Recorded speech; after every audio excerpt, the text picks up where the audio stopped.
Paul Casey has a degree in architectural studies from the University of Louisiana, a BA in geography from the University of Chicago, and I think, personally, most importantly, a Master of Urban and Regional Planning from University of California or USC? USC. That's what I thought. USC. It says Here. University of California here. There's a missing Southern. Here, from USC, right here, our own program. Yes.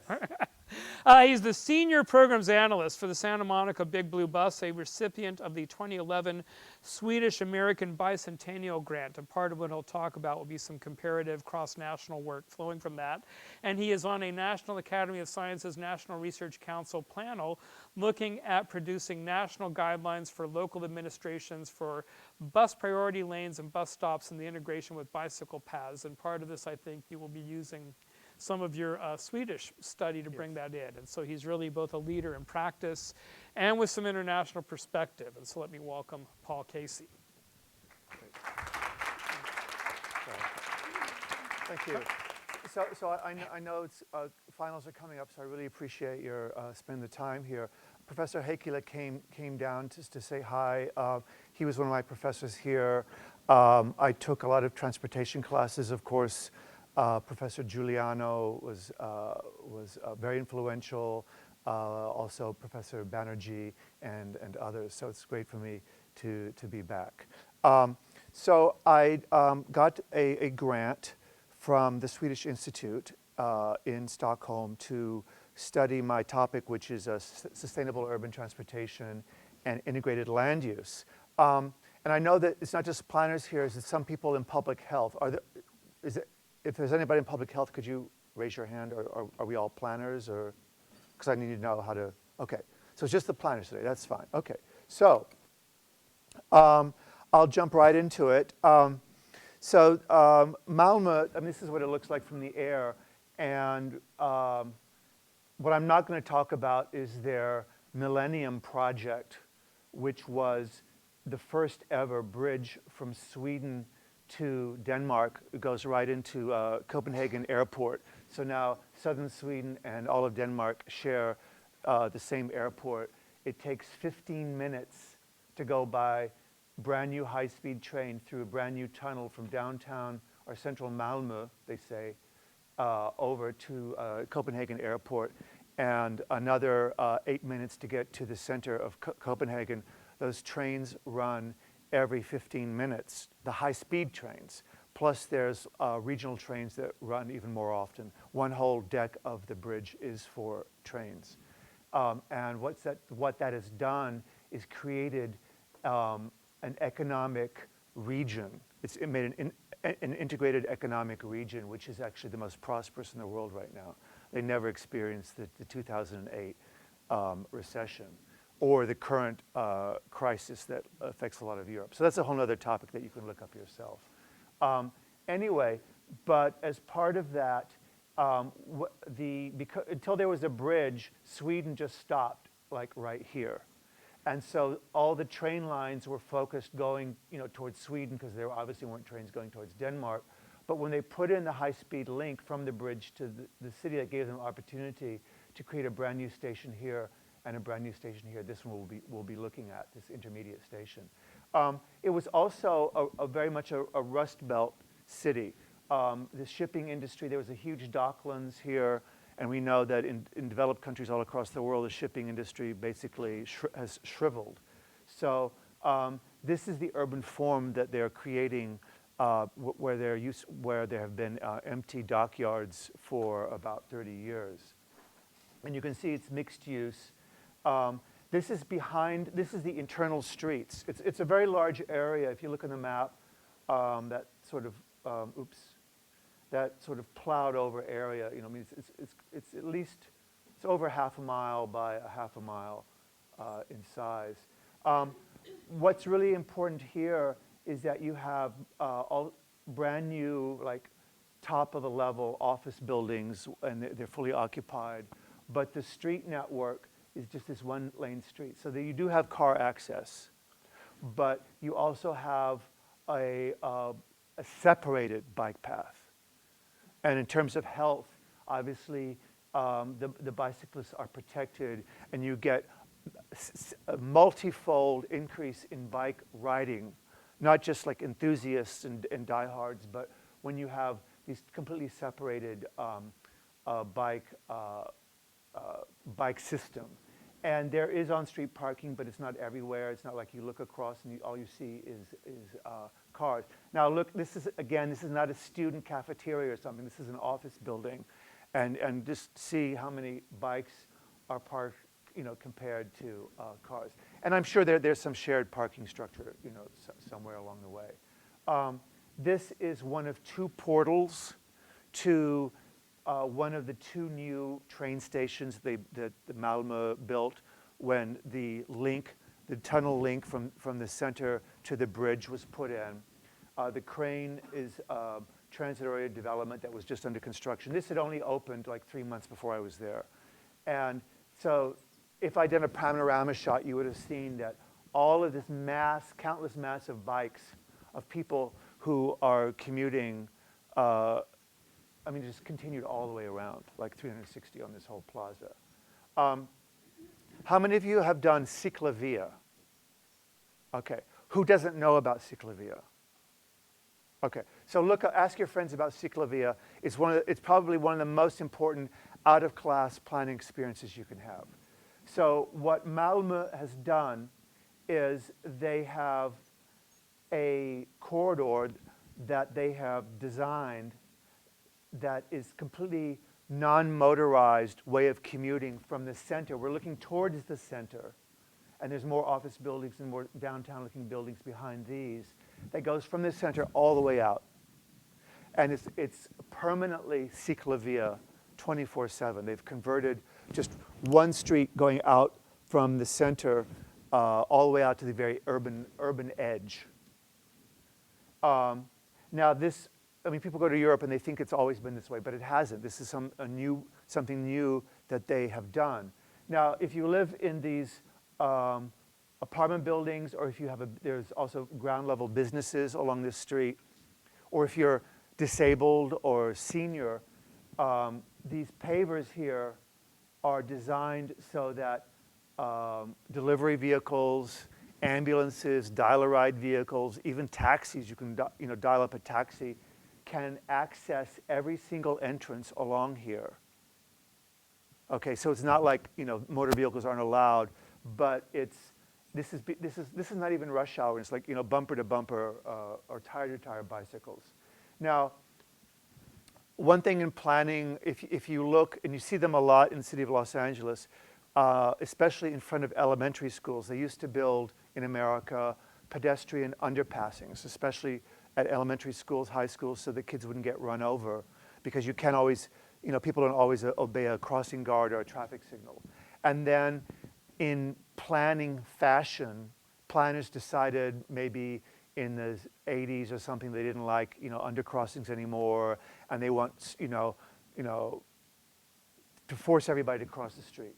Well, what they did in Malmö, they decided to rethink the undercrossing, and they decided to make an undercrossing just for pedestrians and bikes under this very major arterial, rather than having to come and push the button and wait, and then have people making these turns even though you have the turning signal.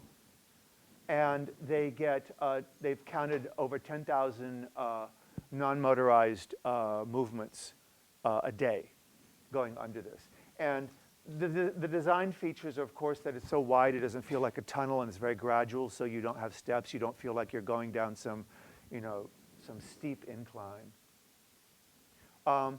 There are, subtle treatments you could make. I had some pictures from Santa Monica where this kind of traffic calming was done, but they didn't leave a space for the bikes to get through.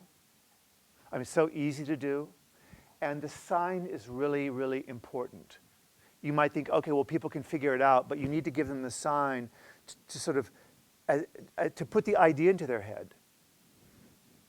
Because one other thing that makes bicycling and walking, and as well as transit, even more attractive is if it actually takes less time than driving, even if you could find a parking space.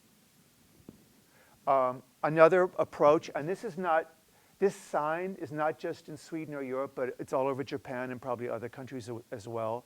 It's the shared right-of-way for all non-motorized transportation. And of course, this is because there's a construction site here, but there's a lot of places where you see this.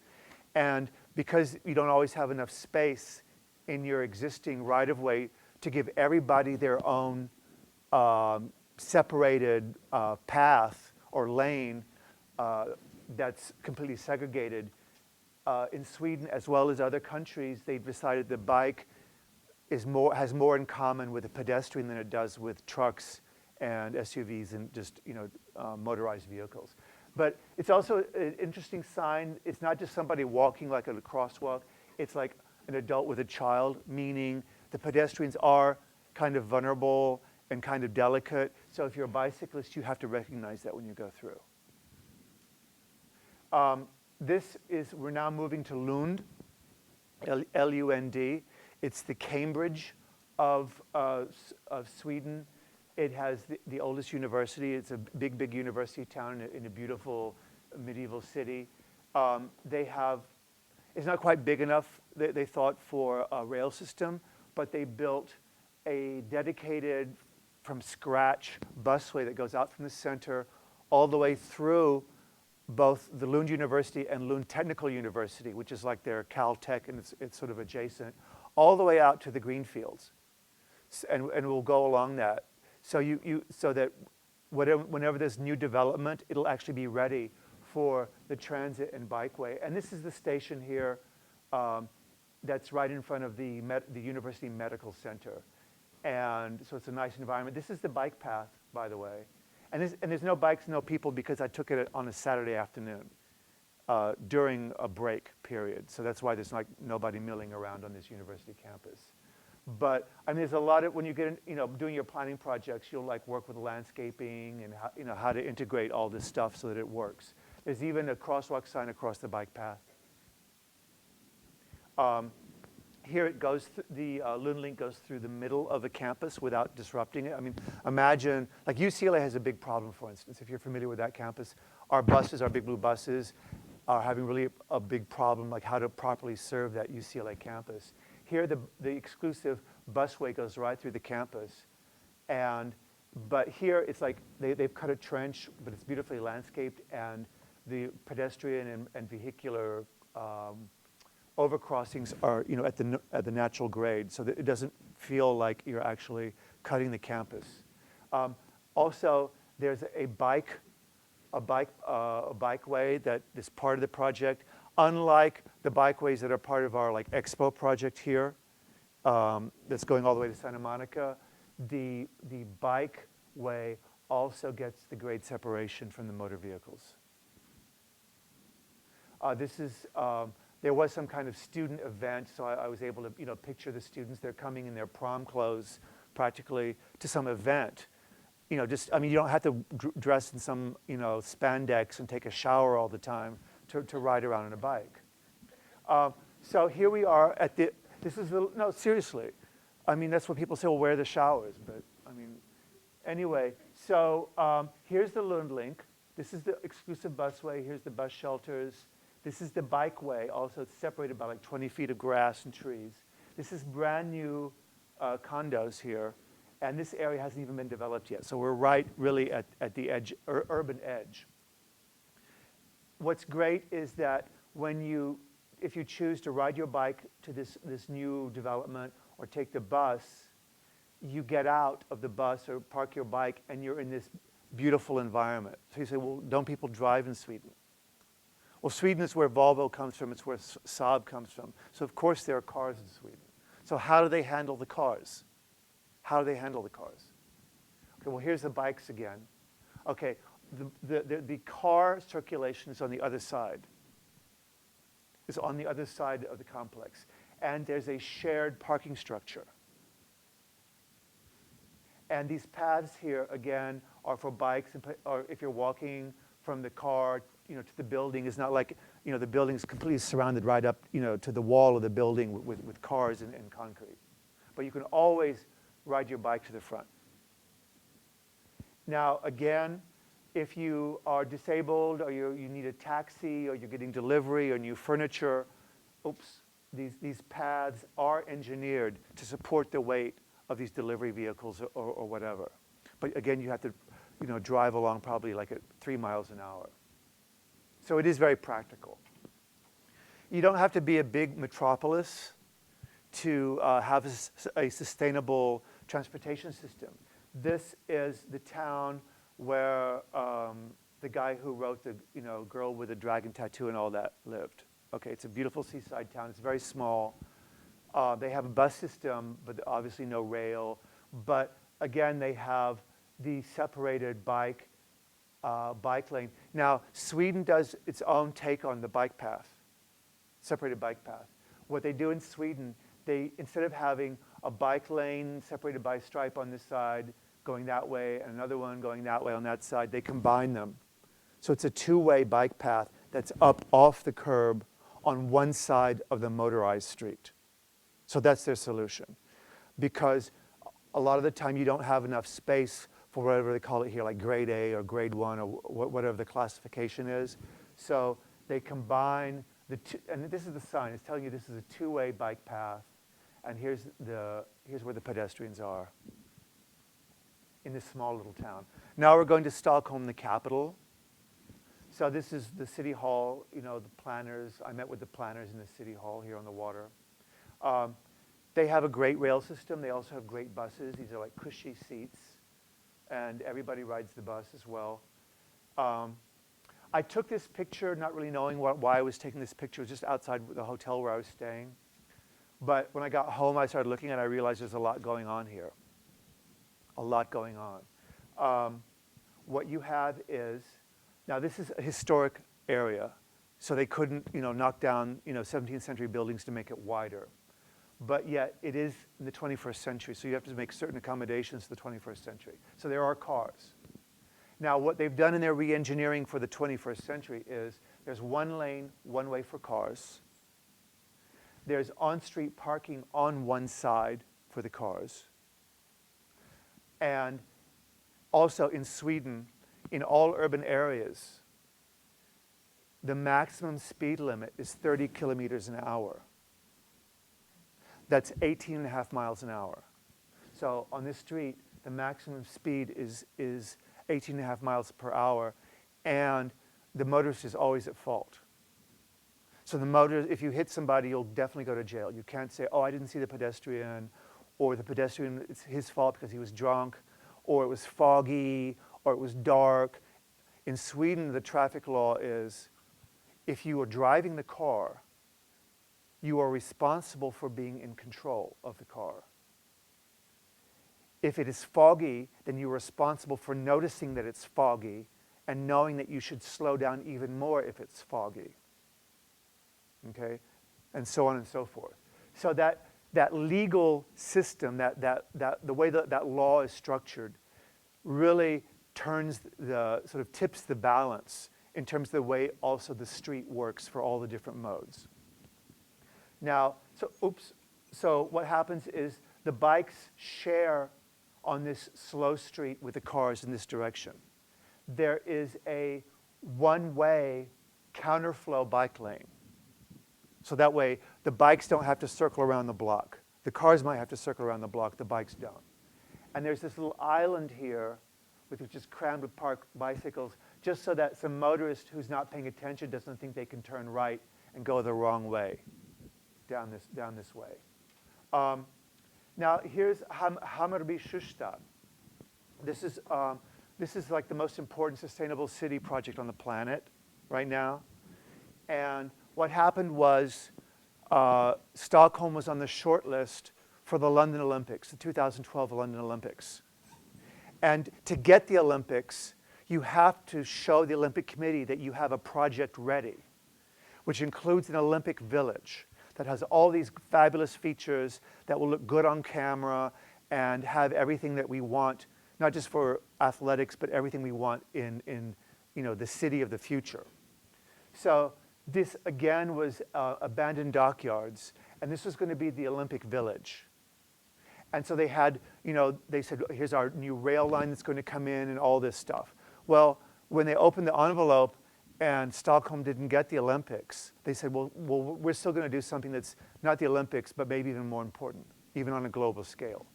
So they decided to build, and it's quite large as you can see, a new city. Okay, here's some interaction. I'm sorry, I stole this from Google Earth. This is a freeway, okay? Because Google shows freeways in this kind of yellow color. But it's kind of transparent. And there's like woods here. It looks like it's going through these public housing blocks. And these public housing blocks, what's happening? Who can figure out what's happening? Yes. The Stockholm Ring Road. Like, you know, in China, they're building these ring roads, in other places like crazy. Okay. Over half of the Stockholm Ring Road is underground through granite. So you don't see it. They didn't like, you know, demolish this forest, you know, for the ring road. Okay, so here we are. Hammarby has a central spine, arterial spine, which we can see here. It's this, will kind of go along here. Okay. And there's one lane each direction for the transit. What's really cool is the buses share the light rail line. Okay, and they also share the stops because it's all low floor rail vehicles.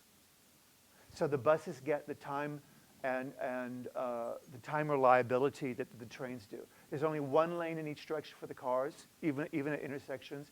There's a lane for the bikes, and there's also on-street parking.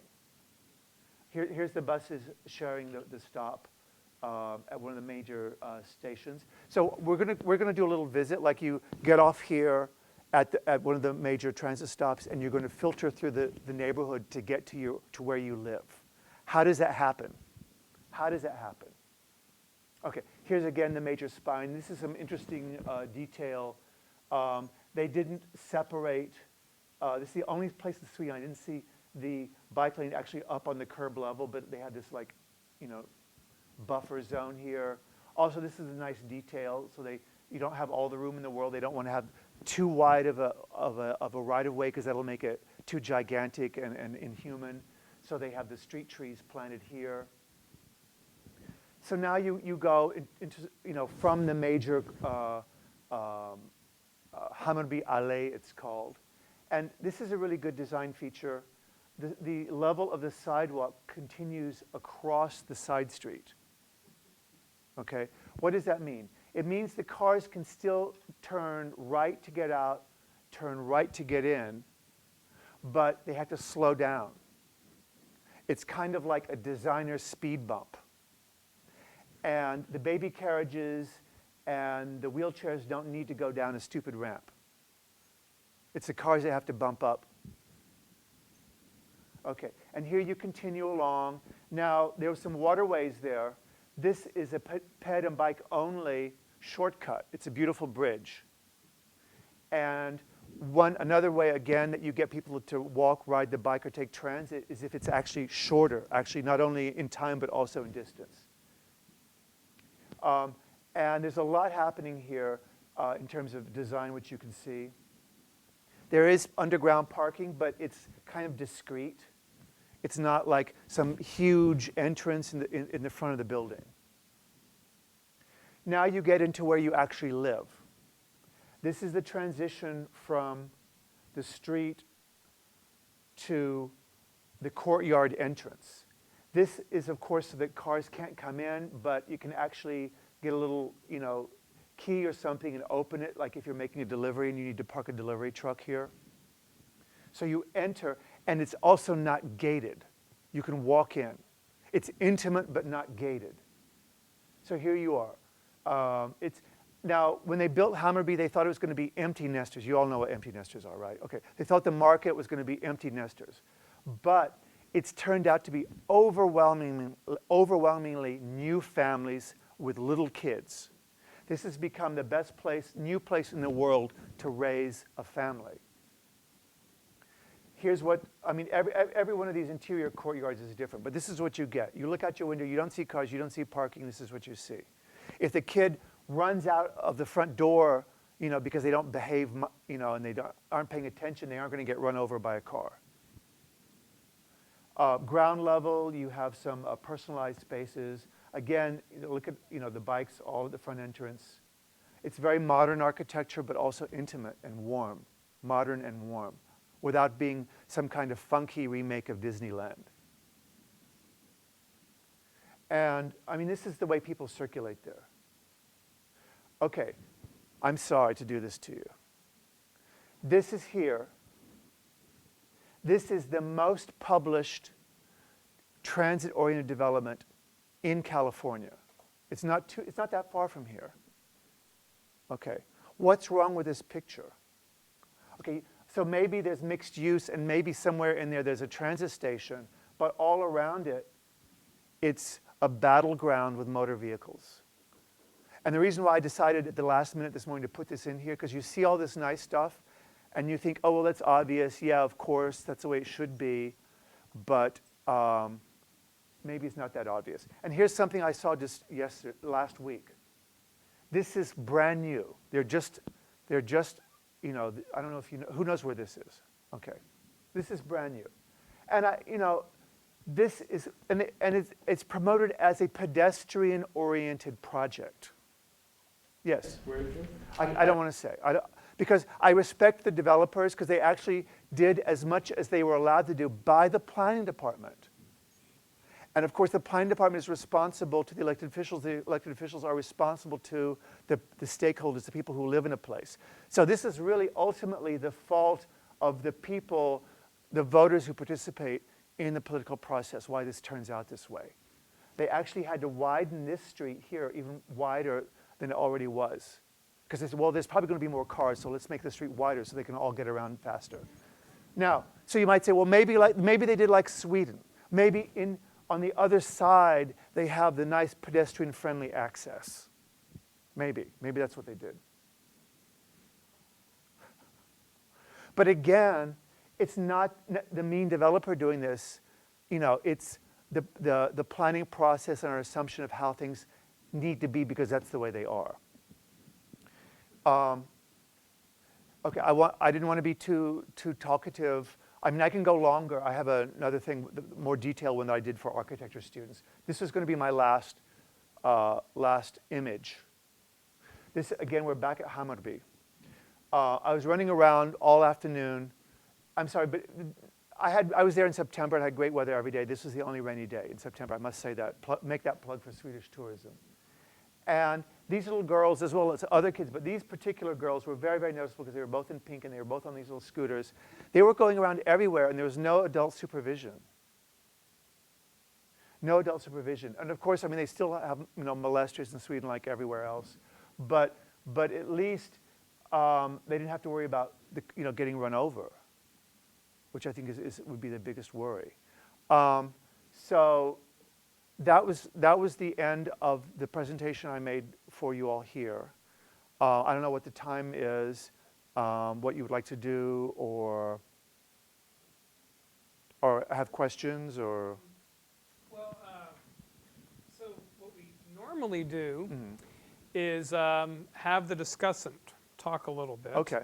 And in a perfectly normal setting, we would do that. So let me do that. Okay. The reason I pause, I'm wearing two hats. I'm both your moderator and your discussant, and it's never good procedurally to have to moderate yourself. But let me let me try that.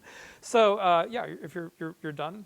Yeah. Okay. Let me offer a few kind of just discussant reactions, some observations, then we can open it up for questions. Okay. So should we sit here? Or? Yeah, sure. Okay. Sure, we can sit down and. So typically, I provide this kind of, very nice introduction of our discussant. You folks know me. Hi, Marlon Bornett, professor here. So I'm struck by 2 points. The basic theme that comes up, and I really like the contrast between what's happened in Sweden overall and Southern California. The pictures are wonderful. One way to think about it would be the contrast between pedestrian-oriented development and a method of development that would put non-motorized travel at the center. And clearly those are the distinctions, that in a lot of ways, Paul, as you described in Sweden, non-motorized travel is absolutely central or at the top of a hierarchy. And in Southern California, what we're doing is building in non-motorized travel somehow at the fringe of an automobile-oriented system. So that's kind of the first theme. The second theme is how this is going to continue to be both important and challenging in Southern California. And in terms of important and challenging, Los Angeles is in the midst of a transformation from being what I like to call the world's first prototypical automobile city, designed in many ways only around the automobile. And my favorite image of that, right? I don't know how many of you have seen the old Steve Martin movie, L.A. Story, where he gets out, and he gets in his car, and he starts the car and drives about, about maybe 30 or 40 feet to the exact next door neighbor's house and gets out and walks out. And like a lot of things in life, right, it's funny because it's true, or at least almost true, that that was the city that Los Angeles had become. But clearly, the city is transforming, and you can see a lot of hints in it. Data suggest that from 2001 to 2009, the fraction of total trips in Los Angeles that were by walking went from something that looks like 14% to something that looks like 19%. And you have to hedge a little bit because the sample sizes are small. But the most ambitious rail transit investment program in North America right now is happening in LA. There's a great deal of discussion. One of the difficulties in using our broad national data sets to look at bicycle travel in the US is this very rough sample size issue, that the sample sizes are so small that we literally cannot pick up bicyclists in a meaningful way. And so we have this offset between our data sources and our policy questions, but clearly something is happening. So amidst this something is happening, how do we think about a shift from kind of a little bit of pedestrian and bicycle activity to something that's central? And let me offer kind of a few observations and then kind of open things up. What Paul has highlighted kind of really throws into stark relief a lot of the barriers that we will face in Los Angeles and the US to shift to something that looks like what is happening in Sweden. And by that I mean law, culture, assumptions, and politics. These are big barriers, they're structural, and to some extent maybe it's wise that all of us not kid ourselves about how easy this will be. In terms of law, we've institutionalized in a lot of ways, both legally and through practice, requirements that will place uncongested automobile travel at the top of the hierarchy. CEQA, California Environmental Quality Act, has that right in the legal construct, and then there's a great deal of practice. If you talk to any transportation engineer, they'll talk about level of service D, level of service F. Oddly, D is good, F not so much, which is weird. Don't use that in your classes. D is not, but it's a whole body of practice that is focused on auto travel.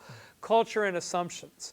The transformations you talk about are wonderful and make a great deal of sense because the entire system and the entire land use transportation kind of environment is built towards accommodating non-motorized travel, but kind of how do you flip from that? And then politics. There'd be a great deal of political conflicts.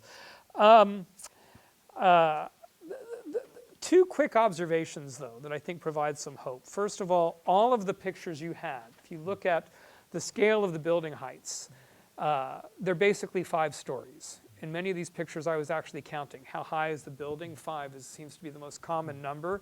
So one thing to remember, one of the points of concern that you will get in particular in suburban communities, this is not such a good picture because we see buildings there that are taller than 5 stories. Yeah.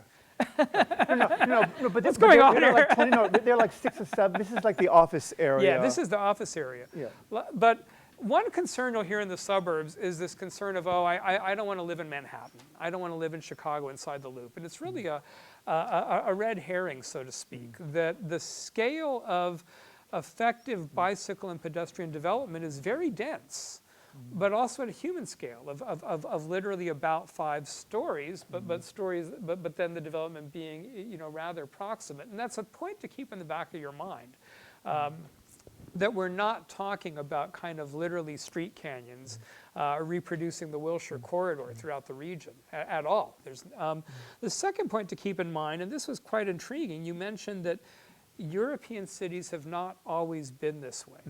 And this is probably maybe the most important point of remembering that there's this, I think, fallacy that we can fall into, that because European cities developed before the automobile, they always had a set of narrow streets and that were in some sense hostile to the car and open to the pedestrians, and that, you know, if you're thinking about a pedestrian bicycle framework, Europe got lucky.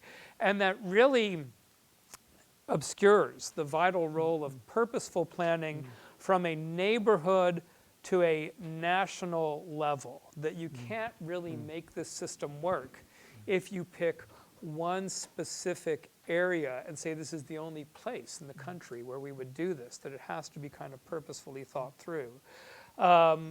So those are kind of my observations. Let me pause and actually flip back into moderator mode and open this up for questions for our speaker. So, yes, yeah.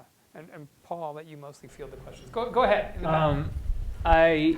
You know, in the United States, you always hear about all these big infrastructure projects, and one of the really big ones is the Big Dig, where it's like the, you know, freeways underground. And when you showed me that picture of the, I guess, the highways underground, Yes. it reminded me of that. And it also reminded me of every time there's any kind of infrastructure project in the United States, at least as far as I observe, it's always some big problem and colossal issue with financing and, you know, stakeholders, and it's just a really, really big issue. And it never seems like it goes, you know, it ever happens very easily. How do they do these projects? Is there problems like the ones we have here? How do they fund these projects?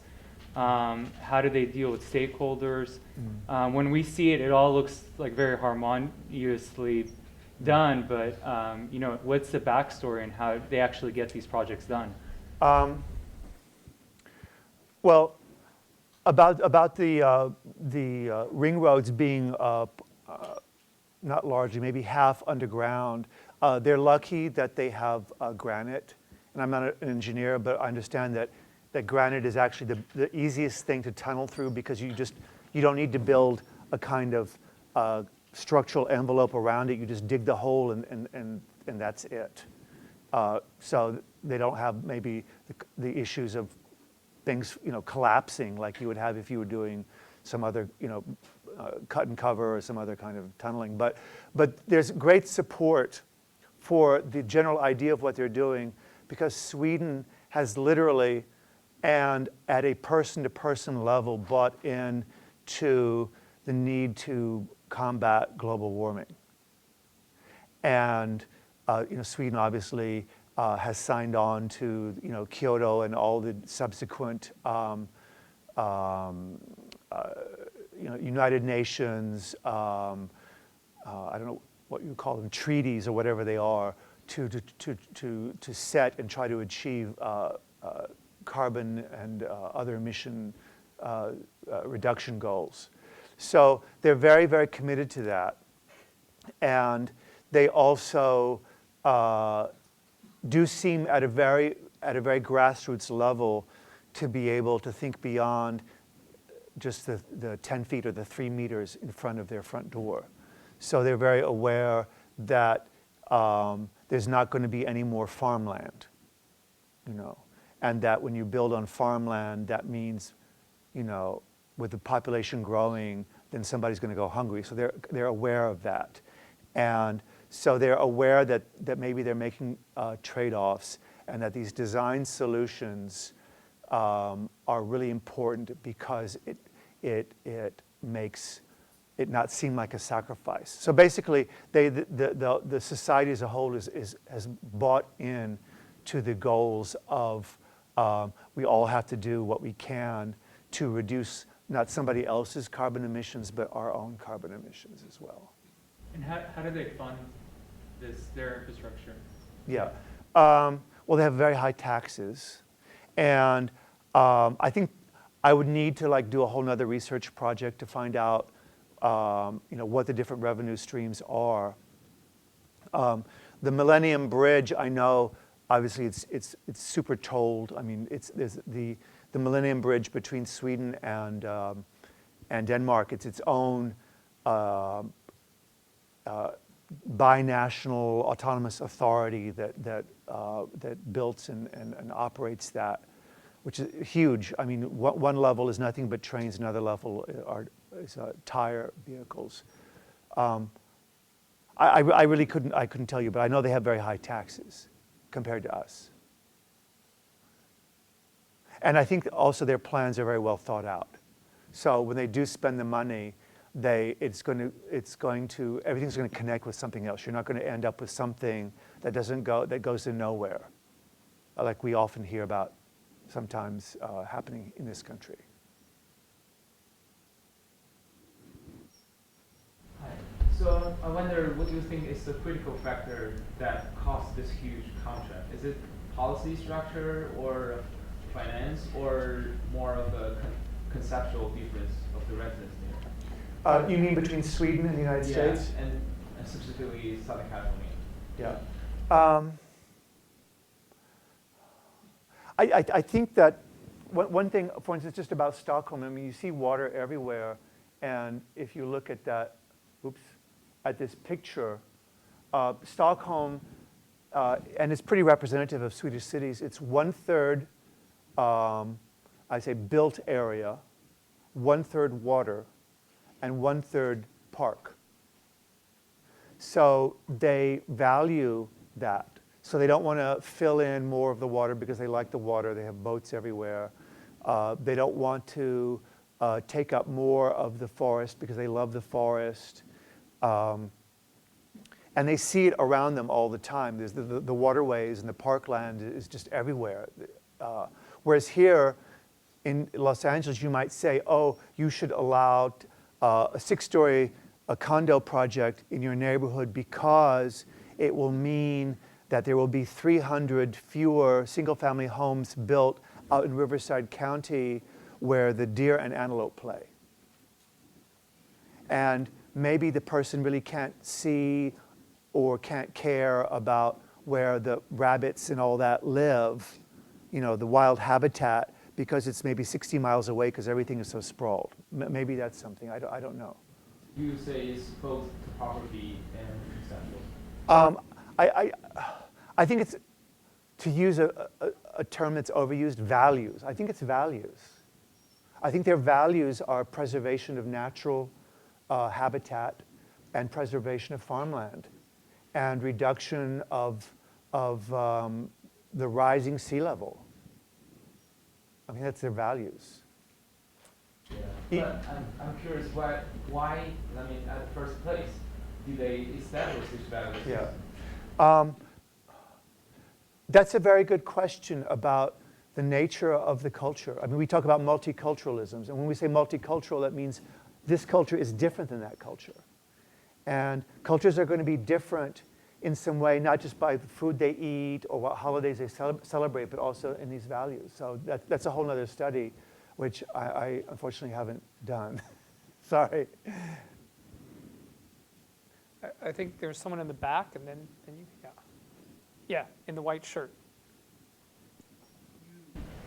You describe, listening to you, it seems like you're describing a very different culture, value-based culture that they're starting with. You also describe, or at least hint at maybe a culture of being used to being taxed heavily, and they're used to kind of the big hand of government doing big infrastructure projects. Is there also a cultural expectation of public comment? Because as Americans, we obsess with public comments. I'm sure you deal with that every day with the big blue bus, but yeah. I mean, I'm looking at these things thinking, this is awesome. This would never fly. We'd be mired in EIRs for 12 years. Yeah. It just wouldn't happen. Right. So I think one difference is that, and it's not just Sweden, but I would say in Europe generally, in the planning process, is that there's open discussion. Like in the United States, I mean, there was a big deal was pointed out that during the big presidential debate, or all the debates, no one talked about global warming, right? I know that, right, okay. So that's part of the debate there, first of all. So there's some, when you introduce a project, you're already introducing it in a context of environmental issues that are openly discussed by all the contenders, all the political contenders. And another thing is that they come to the public with not a fully finished project already, but something substantial to start the conversation with. And what they do is they quote unquote open a consultation period. They open a consultation period, means, okay, you know, as a result of our nation as a whole, the citizens, you know, as a whole, as represented by, you know, their elected officials, we've created these goals, these environmental goals, and here's a plan that we've come up with that should meet this goal, this goal, this goal, this goal. What do you think of it? And the public say, well, it's good, but you should change this, or that part is not good, but you should add this part. So there's some basis already. Whereas what we do generally in this country is we go with a blank sheet of paper and say, and literally I've heard this, we planners, we don't know anything. You the people who live in the neighborhoods, you're the ones that know everything. We're here just to hear your comments. We're here just to hear your comments, and we're here to do what you want. Now, which is not to say that that's the most important thing. It is the most important thing, but it's not the only thing. Because you're here at school to get some training, right? So there's this underlying idea that you go to a doctor to sort of tell you what kind of surgery you need. You know, you have these professions for a reason, hopefully, right? So one difference is that it's not like an open mic. The public process is not like whatever you want, we'll write it down and we'll try to throw it in there. So it's maybe more limited. It's not more limited, it's more focused.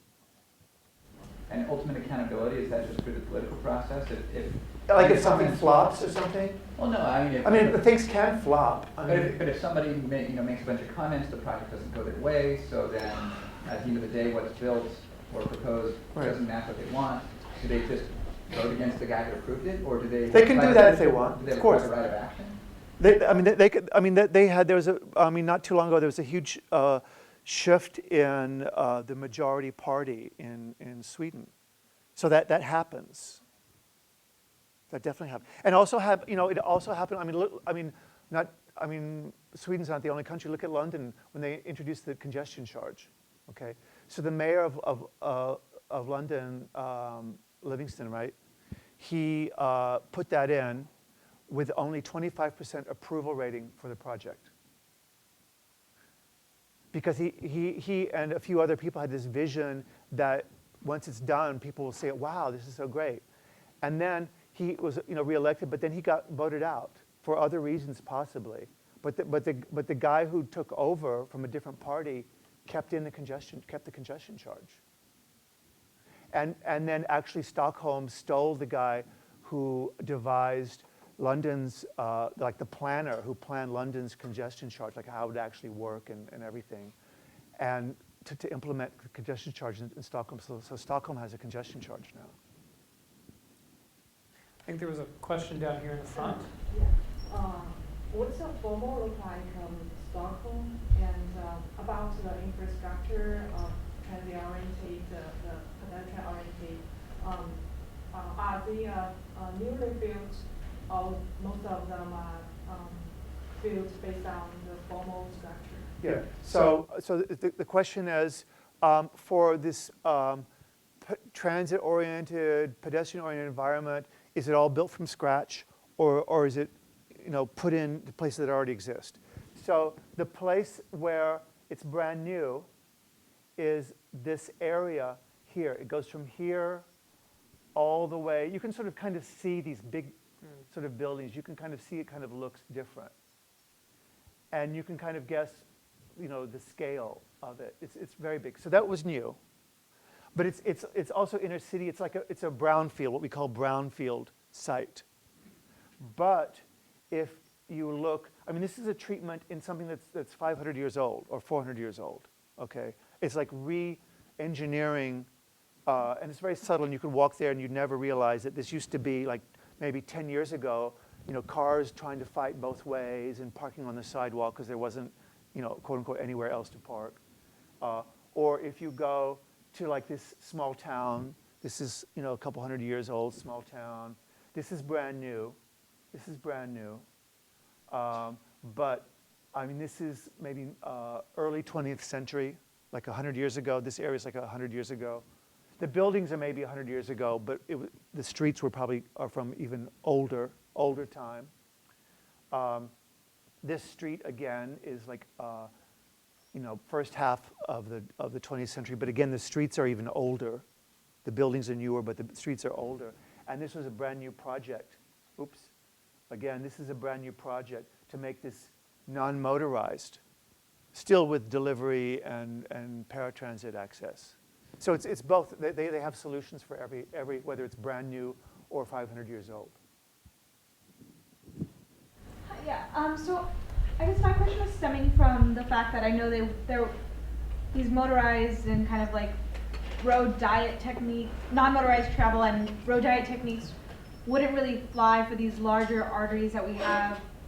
And I guess what I'm asking is, you know, what would you recommend for these kind of, you know, streets that are heavily congested and, you know, we seemingly don't have any good balance between pedestrian, bicyclists, and automobiles to kind of get through these bigger corridors? So this is actually, they tell me it was congested. This used to be really congested. This really was congested. And I mean, if you, again, think about ciclovia, and for people who are not, you know, in the video audience, several times a year in Los Angeles on a Sunday, like 10, 12 miles of city streets are closed down, except for bicycles and pedestrians, and you can go from one end of LA practically to another, just by a bike, and the intersections are controlled by either barriers or traffic cops. And so anyway, to answer your question, I mean, this is a pretty wide street. I mean, these street trees aren't that old. So they were probably like put in when the bike path came in. So this is you know, not that old of a treatment. And the street is probably kind of a major street, maybe not. So it's something in between like a neighborhood, little narrow street and a major boulevard. But it's not an unimportant street. And this bridge probably, I'm sure it used to have cars going over it. Yeah.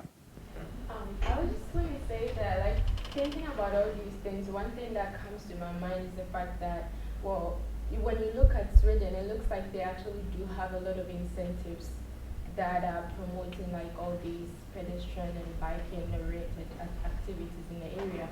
And I'm thinking about, you know, like gas prices are going up right now, and transit-oriented developments are being promoted in US and in Southern California. So I'm just thinking, when you think about all these things that are happening in US and then at least the good practices that are happening in Sweden, do you think that we can get somewhere with some of these incentives? For example, I know incentives for people to ride on the buses and like on the trains have not really been very good over the period, but I'm sure they're actually like trying to get somewhere. And so when you think about all these incentives, does it like give you an idea of at least like some of the things that are working out and how you think over time these can be promoted to, you know, like increase all these biking and pedestrian friendly activities in the US as well?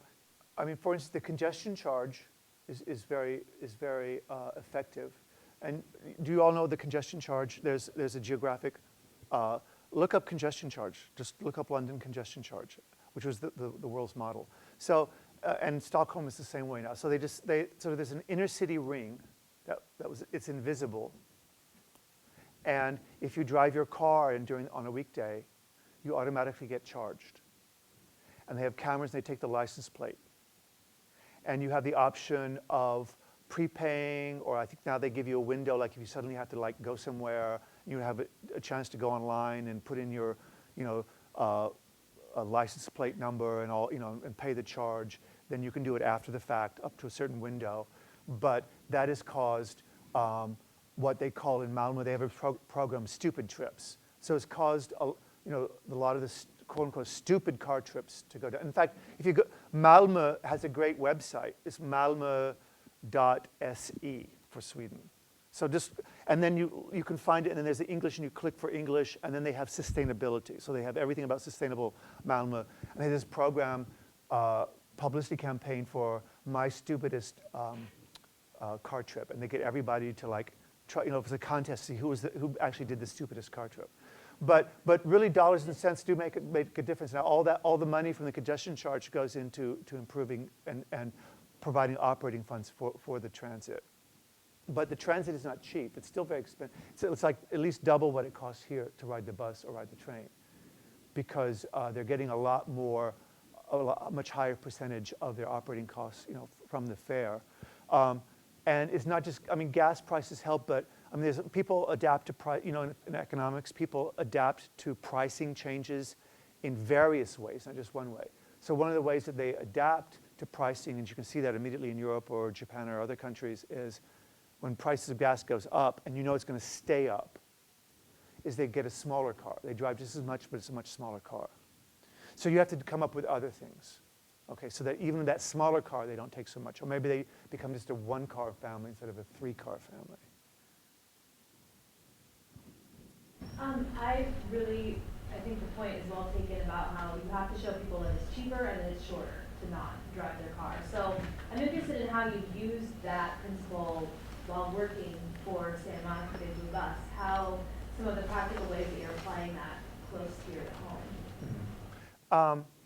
One thing that we found, and again, if you want to expand the mode share, like say for buses, then you have to think, okay, what would an additional demographic group like? What would it take for an additional demographic group to ride the bus?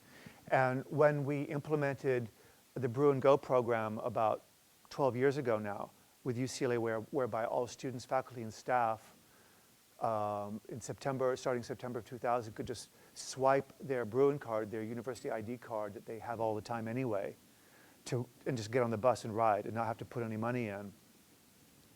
That ridership among faculty and staff, in other words, people with jobs, who lived in the Big Blue Bus service area, increased by 27%. And that's been published by TRB. But when we dug deeper, we found that it took a direct one-seat ride to campus from where they lived for them to switch from the car to the bus. It wasn't just having the quote-unquote free ride, because we would bill UCLA for every, so let me make that clear. UCLA was paying us for the rides and still do. But it took both the swipe and get on plus a direct route. So then when we realized what was happening, we actually introduced an additional route that was more direct from the zip code.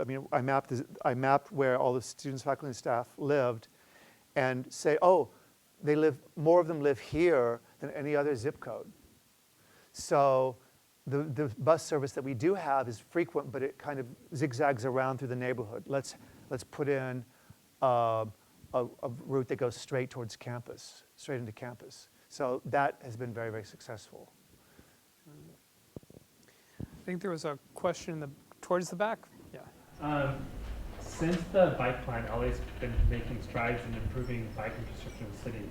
Of course, nowhere near as great as what you've been showing today.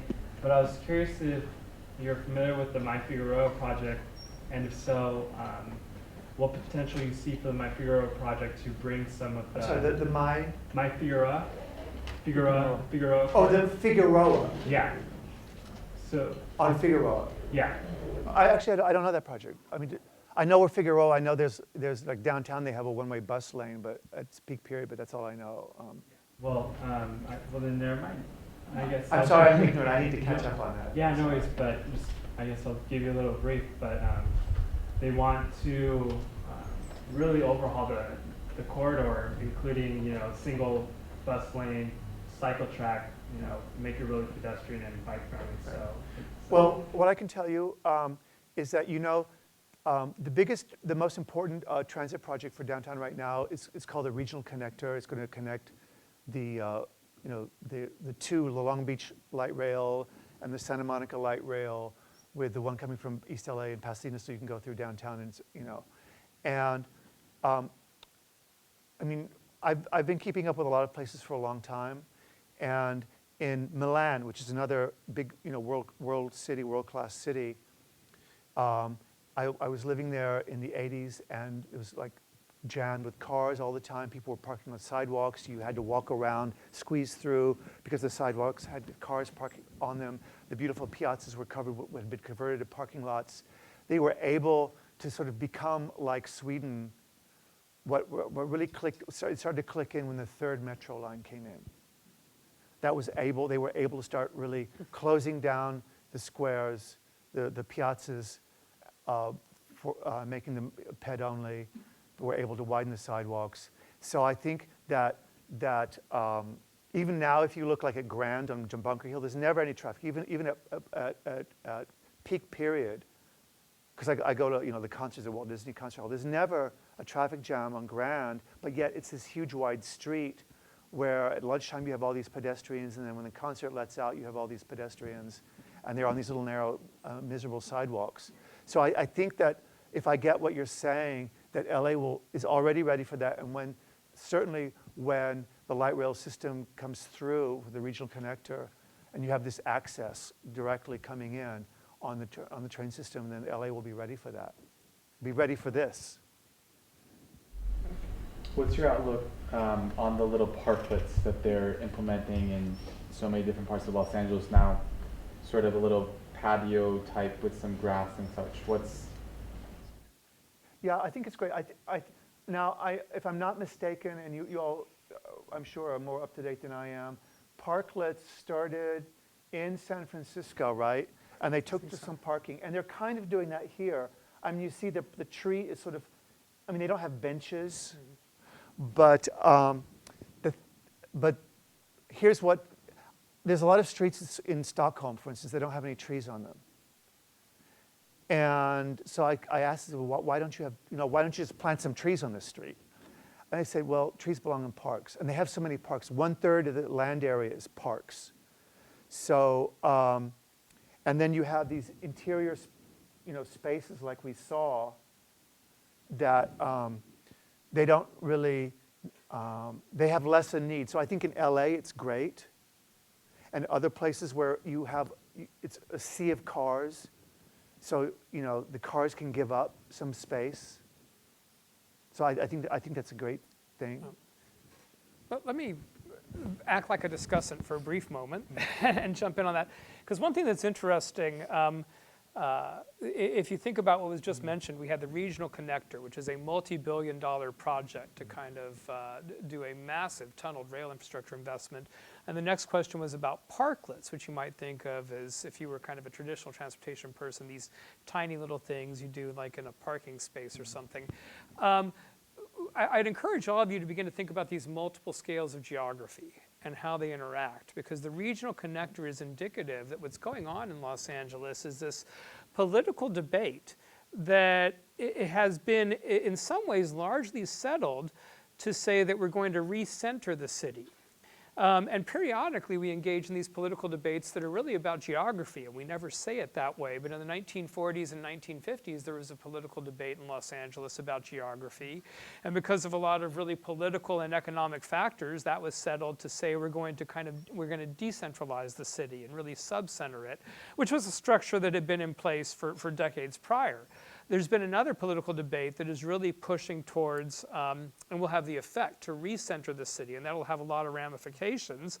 And while that's a massively regional kind of argument, it will percolate down to neighborhoods and reverberate in things like these parklets and neighborhood designs and neighborhood treatments, and they're all bound up together. And it doesn't mean that you can draw a kind of an exact causal arrow, but it's part of this process. And while I can't give you a magic formula about how to think about it, literally that's what's happening in LA, which is so fascinating. It's relatively rare that you have these moments where you're debating regional political economic geography, but we kind of, in some sense, had that moment in LA, and probably with the passage of Measure R, in some sense, kind of had the pivotal turn to say, well, this region will recenter, so to speak. And then that has all kinds of neighborhood ramifications.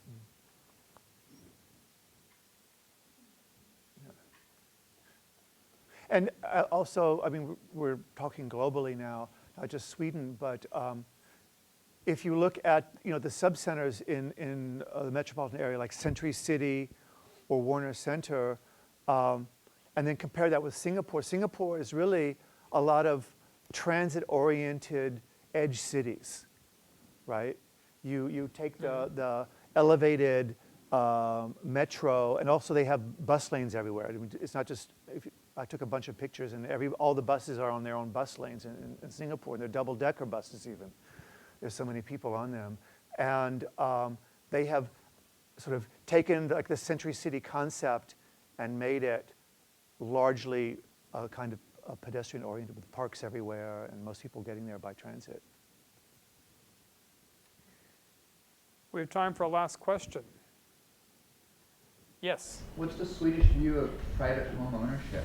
Do they own, are those apartments condos? Are they privately owned? I think they care. I think no, they do care. I mean, they're like us. I mean, they work and they want to, put their money somewhere and have nest eggs, just like us. And I don't know what their home ownership rate. I just actually read a really fascinating study. It's available online. The name of the bridge that I told you from Denmark and Sweden, when that came in, it's called the Öresund Bridge. But you don't have to remember that. Just you could do the search. Yeah. And what happened was, just in an instant, the housing market in the area of Sweden just across from Copenhagen shot up, because Sweden and Denmark have their own currencies, but the Swedish one is like floating. It's a floating currency. So at the time, the people who worked and got paid in Danish kroner had more buying power than people in Sweden. So there was all this sort of bump in the housing market. So the commuter shed actually increased. So that alone tells you that things are very much sort of capitalist housing market driven, in spite of a healthy public sector in housing. Any other questions? Anyone want to sneak in? Okay, then you can be the last question. All the way in the back, yeah. The thing you said about the driver hitting, it has the ultimate responsibility, was really interesting.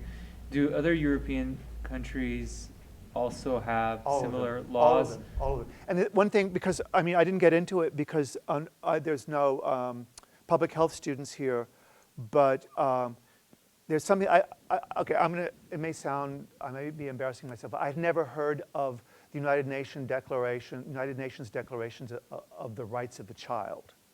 Okay, maybe you've already heard of it, right? You've heard of it, okay, great, okay. I was ignorant until I went to Sweden. So a lot of this design comes from Sweden's, signing on to those premises, like kids should have a place to play, where they aren't going to have to breathe fumes, where they're not going to get run over. So that's part of the part of the, idea there. I don't know if does that address your question? Maybe I went off on a tangent too much, yeah. But That's anyway, interesting. I didn't know about that. yeah. Well, because it's so different legally here. Oh, we were talking about the legal, yeah, so in every European country, if you run over a pedestrian, even if the pedestrian was drunk and staggered out, the idea is, okay, you know you're in an area where there's a bar, or you know that there were some bushes there and somebody could have run out. Okay, you always need to drive so that you're ready for anything that could happen. Because when you drive that car and get that driver's license, you are taking responsibility. Okay. Well, thank you. Let's get a. Thank you. I enjoyed it. Thank you.